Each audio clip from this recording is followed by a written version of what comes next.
Shalom sahabatku, mari kita siapkan hati kita untuk dapat merenungkan kebenaran firman-Nya di pagi hari ini, yaitu iman yang beralaskan takut akan Tuhan.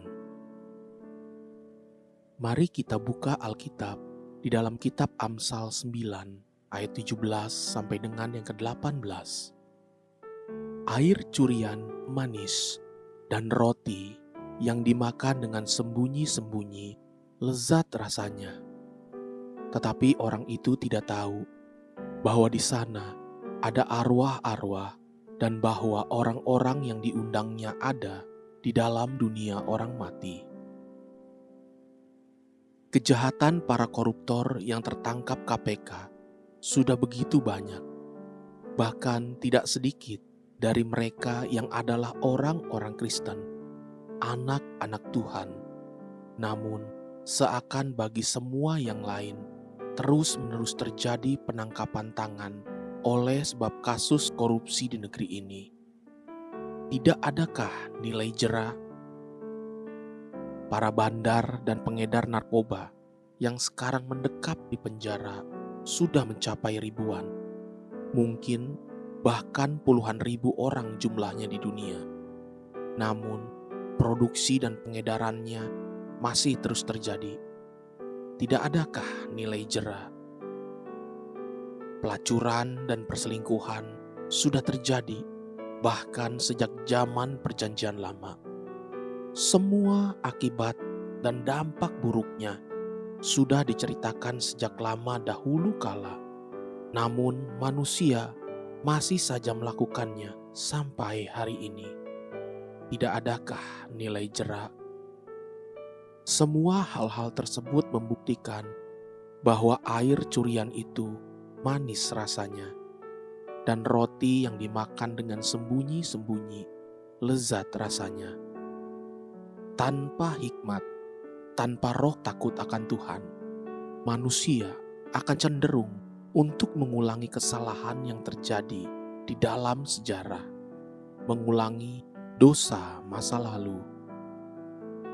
Tapi kenapa dosa yang jelas-jelas sudah disadari, sudah dipahami dampak dan akibatnya bagi dirinya sendiri, bagi keluarganya, dan bagi komunitasnya, namun masih terus-menerus dikerjakan oleh manusia?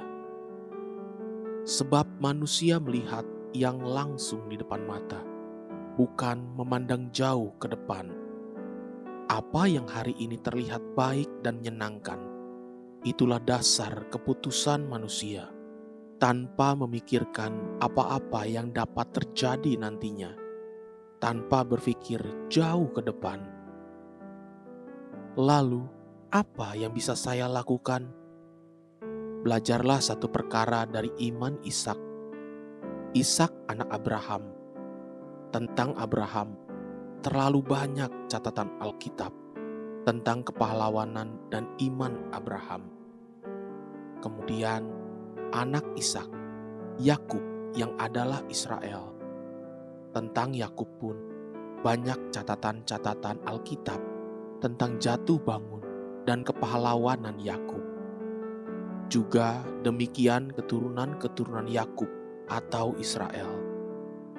Namun tentang Ishak, tidak terlalu banyak catatan firman Tuhan tentang dia.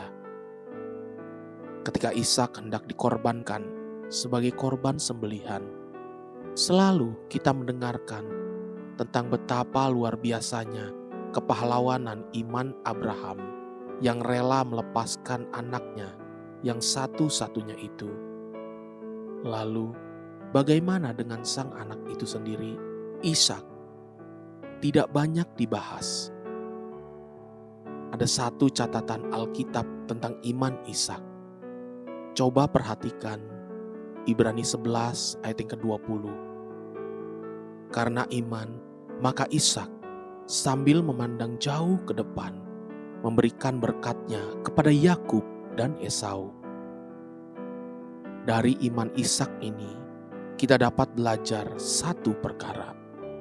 Belajar untuk memandang jauh ke depan. Itulah takut akan Tuhan. Melihat bukan hanya kesenangan di depan mata, tetapi semua jauh di balik kesenangan itu. Demikian juga ketika menghadapi tekanan hidup dan kesengsaraan. Orang yang takut akan Tuhan akan bertahan, sebab dia melihat bukan sekedar yang di depan mata, tapi jauh di balik semua itu. Haleluya, sahabatku, mari kita sama-sama berdoa. Terima kasih Bapa Surgawi, ajari aku dan impartasikan kepadaku roh takut akan Engkau, supaya aku dapat melihat jauh ke depan. Amin. Jesus loves you, and so do I.